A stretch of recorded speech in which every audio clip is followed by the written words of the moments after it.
Silverstone to watch the 9 cars battling for those 4 vital places. No big surprises in pre-qualifying. The 2 Larousse Lamborghinis were as quick as ever, and some of the cars that are usually slow were as slow as ever.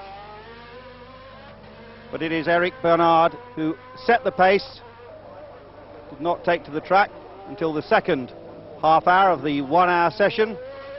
Remember, cars have 3 sets of qualifying tyres for this special session, and there is Eric Bernard, also looking much better, as he did of course a week ago in France. The AGS team, and in particular Gabriele Tarquini. The man with a spider web on his crash helmet was always in the top 4, and indeed he was able to pre-qualify with a time of 1 minute 11.516. Well, this man didn't get in last week, Oliver Gruillard from the south of France with the Osella. It was a different story this weekend. He made it 4th fastest. Not much hope though for Bertrand Gachot in the Subaru Coloni, that car with the flat 12 engine, and news that Subaru have sold the team back to the Italian entrepreneur Enzo Coloni. As usual, the car circulated slowly, and at Silverstone there was an oil mist following it. The car sounded distinctly rough and rarely ran on anything more than 9 or 10 of the 12 cylinders. You know, it's motor racing. This was a new project and a new engine, and we had quite a few problems with it, and today even more. It's a shame because, you know, 3 years ago I came here with Formula 3000, and I was on pole position with a time which was as quick as what I did today. And, you know, it just seems a shame, but I hope we will get the new engine now from Hockenheim on Cosworth, and I hope we can do something good then. How do you motivate yourself? You come here, you didn't really expect to pre-qualify even, because you know what the car's like. How do you pump yourself up?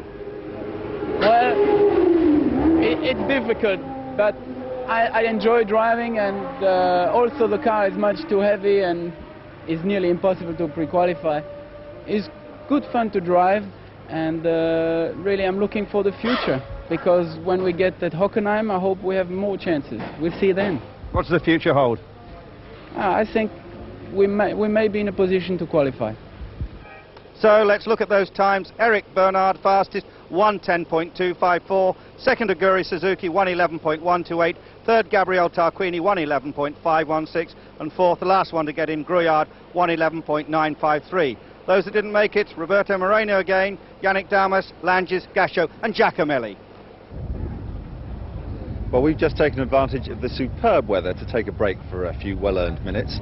But before I go any further, let me first introduce Alan Tyndall, who'll be joining the team for Germany and Belgium. Alan, what did you reckon to pre-qualifying here? Very interesting. I mean, the 2 Larousses are up front there. I'm particularly interested in Suzuki because he seems to be very much a coming man. He was 7th last weekend in France. He's had a lot of sports car experience and a lot of shunts indeed in that too. But he seems to be now getting it really right. Would you go along with that, John? Yes, I know Aguri Suzuki quite well because of the Toyota World Sports Car Championship connection, and he's a young Japanese driver who I believe has got a lot of potential. Along with Nakajima, they're the beginning of a wave of Japanese drivers coming into Formula One, and as Japanese companies become more involved in Formula One, I expect to see more Japanese drivers coming into Grand Prix racing. Well, gentlemen, thanks very much. Well, of course, one man to whom Silverstone means a lot is Nigel Mansell, Britain's #1. Andrew Marriott has been speaking to him about the race and the track itself. Yes, let's listen to Nigel's view of the circuit, as he told various Eurosport guests at the recent test session. Basically, we're actually starting the lap here, and we go past this point just in front at 282 or 290 kilometres an hour, which is roughly speaking, you can say 180 just here. So before you get into Copse just behind us, you're probably over 190 miles now, 195. You change down in our particular car down from 7th to 5th, and you just turn in and floor it. You exiting and you just touch the curb. You're up to 6th, up to 7th before you go around Maggots. And then going into Beckett's, you're probably upwards of 195 again. You're changing down 2 gears very quickly down to 5th again. slingshotted into Maggots. Very important corner, because after this corner you got Church and Hanger Straight. So the exit speed of this corner is vital for overtaking in the race. And you go around there obviously as quickly as you can, using all the circuit, 6, 7, and then going down Hanger Straight. You actually, because we've got a 7-speed box, it allows us, 7th is only an overdrive, it's not sort of really a gear, it's only about 500 revs difference. And you are then doing over 200 miles an hour. I mean, depending on the wind and depending whether you get a tow, you can actually get up to 215 if you wanted to. And then going into Stowe, this is the most unbelievable corner. I slipped down to 6th gear because it's so close to 7th. And I was hitting the rev limit there yesterday, and I hit the rev limit this morning when I broke the track record. And just as a matter of interest, I asked my engineer what was the speed when in 6th gear when it hits the limiter, you see. So when he told me, I wish I hadn't, because it's close to 300 kilometres, which is over 180 mile an hour that we're going around the corner. That's around Stowe, and Club is even faster. So we exit in Stowe at that speed, we're probably getting up to 190 between the corners, and then we're just scrubbing off 5, 10 mile an hour at the most round Club. Flicking it into top gear, exiting Club, round Abbey. The greatest thing is when you're qualifying, you set the car up and you have titanium rubbing the strips. Sometimes it's just nice deliberately to drive over the bumpy parts, because the actual sparks, it's just like a firework display behind, and it's reasonably impressive even sitting in the car because you get the smell. And it's good also when you know someone's following you, especially when they're competitors, because you can burn them. And plus they can't see, plus it pits the visor, giving you all the inside whatnot there. And then going around Abbey, up into underneath the Daily Express Bridge, you're going over 200 miles an hour, braking like crazy, and then down to 2nd gear, through the chicane, exiting as fast as you can. Then you actually, the astonishing thing, you come through the chicane, probably less than 40-50 miles an hour. You've got less than 500 yards from the chicane to here, and in that amount of time you've accelerated up to over 180 miles an hour.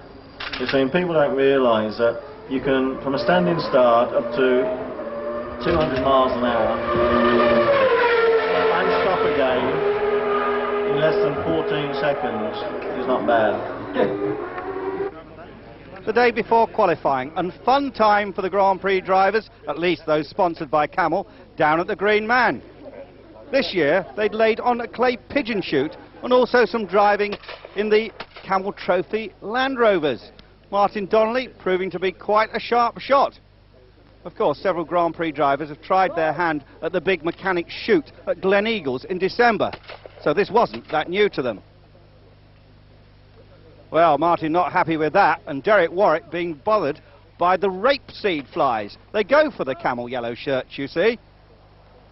Independent journalist Maurice Hamilton tries his hand. And the press take the pictures. This is what you call a photo opportunity. It was also my opportunity to talk to Martin Donnelly about the forthcoming Silverstone race. Martin, it's going to be a big weekend for you, your first ever British Grand Prix in Formula One.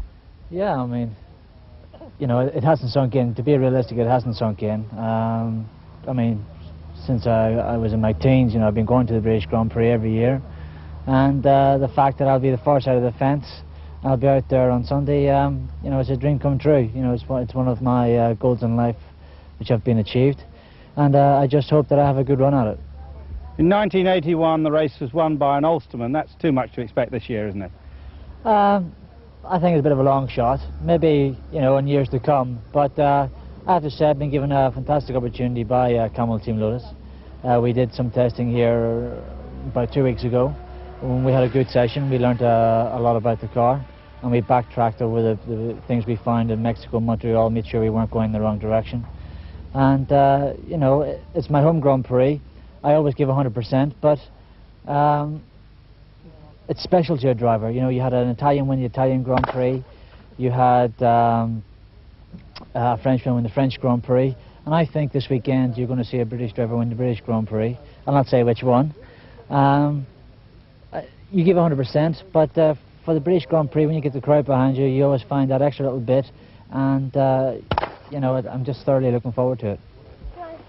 More fun for the Lotus drivers as Derek Warwick was persuaded to have a go in that Camel Trophy Land Rover blindfold with Martin Donnelly shouting the instructions. 4, 3, 2, 1, go. Right hand down. Right hand down. Left, left, left, left, left, left, a lot left, all left. Left, left. No, we're going to have a reverse here. Okay, right. Reverse. Reverse? Already? Also enjoying the fun was Derek's wife Rhonda and the kids.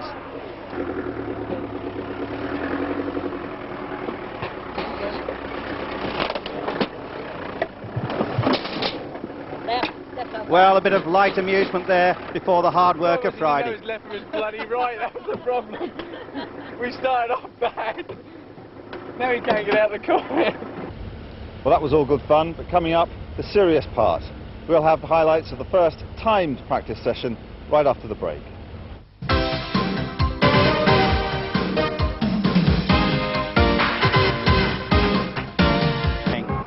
A man very much in the news because he is going out to attempt to qualify for a Grand Prix for the 200th time. It's Riccardo Patrese from Padova in Italy. Very promising times during the test 2 weeks ago, and Riccardo undoubtedly going to be one of the quick men during today's 1 hour session. Patrese, the air tube is plugged in. A new pair of gloves, especially for the occasion. Remember, during the test, it was Nigel Mansell who had set the pace down in the 1-minute 7s. But it did appear that today would be a little slower as the cars go out, and we found Barry Sheene in the pits. Well, look who I found in the pits, double motorcycle world champion Barry Sheene. Enjoying it, Barry? Yeah, I've just come over here for Phillips and Channel 9, and so noisy, isn't it? Much noise for motorbike racing, isn't it? I know, that's the problem. It's good fun to watch cars. I think it's better to sit at home and watch it on the television, actually. What about competition? Do you miss it? You haven't raced for a little while. Last time was in a truck. I'm in business now, Andy. I don't have to know. I don't. You know, I get all the competition I want out of my business activities. So, no, I don't miss it at all. I certainly don't miss laying in hospital. Certainly looking very fit. Water skiing a lot down there in the surfer's paradise. I don't drink, don't smoke, and do a lot of exercise. Ayrton Senna out on the racetrack. And when Ayrton Senna goes qualifying with a set of super sticky tyres on, you have to watch out. And indeed, the pits all concentrating. Davy Ryan there. Senna building up to speed. The team smarting a little bit after their defeat in France a week ago. And Senna putting a wheel over the curb and determined to show who is boss at Silverstone. And really flying now, Ayrton Senna. Senna here on his first set of qualifying tyres. A couple of slower men in the way. Look at him working at the wheel. And through Woodcote Bend. And stopping my watch at 1 minute 08.7 seconds, the fastest so far. You'll want to go a bit quicker on the second set, no doubt. Confirmation on the McLaren pit board. 1 minute 8.7 puts Senna fastest. Meanwhile, this is something we see in every qualifying session. Every car is checked for weight sometime during the session. It's a random selection. And there you see the FIA scrutineers with their computerized equipment, and there the weight coming up. And that car, somewhere in the region of 600 kilos it weighs. So that's well over the weight limit, but it's obviously full of fuel. Patrese out. Patrese in a very confident mood indeed. On this, a very special weekend for him. And look how full the grandstands are on this Friday qualifying.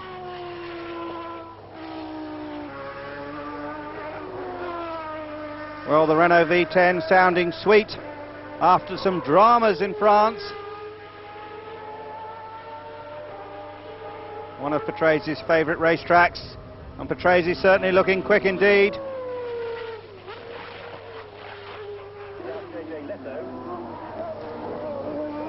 There's Ricciardo.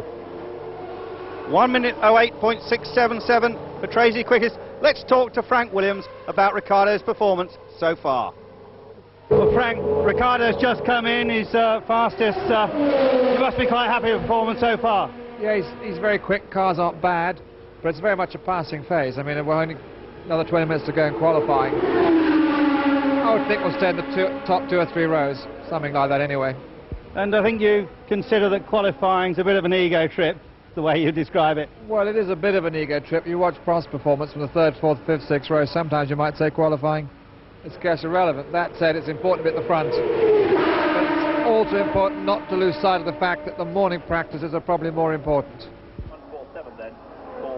While we were talking to Frank Williams, that man Senna did it again, went out on his second set of tyres, and his time 1 minute 08.071, 252.7 kilometres an hour, 157 miles per hour average around Silverstone, and that puts him on pole position. Could anyone answer back? Only 10 minutes left. Ron Dennis wondered. What about Gerhard Berger? Number 28, Gerhard Berger. There is the tall Austrian coming out on his second set of qualifying tyres. Would he have an answer for Senna's flying lap? Well, no question, doubt about it, he was really trying very hard. He has beaten Senna in qualifying this season, but he was meeting quite a bit of traffic out there. Berger on his quick one. Under the bridge, through the new complex.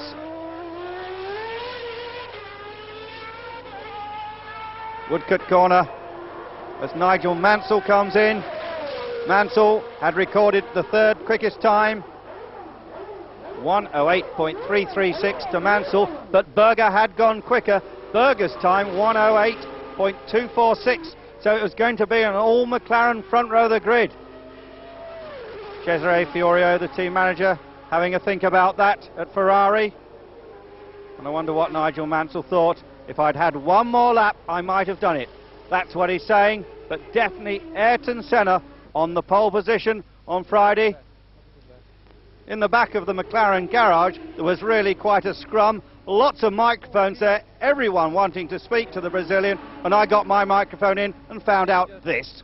The tires are very, very much on the limit for a full lap, and you have to be very careful at the beginning of the lap to make sure you finish in a good shape. On the other hand, there are some technical difficulties at the beginning of the lap which tend to slow you down, and it's difficult to catch up later. So it's very much on the edge to get it right or just get it wrong.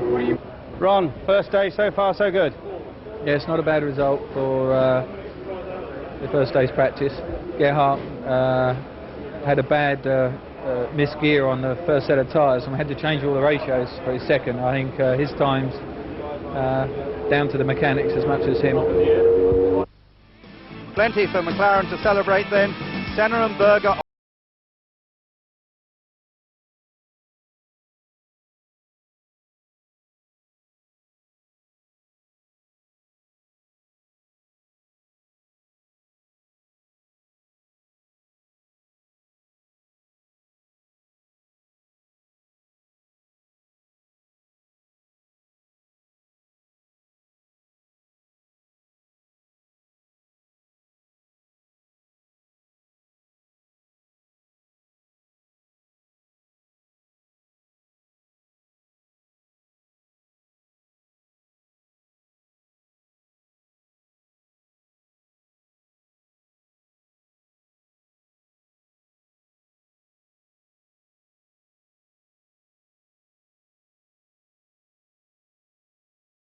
Harriet for his thoughts on day 1.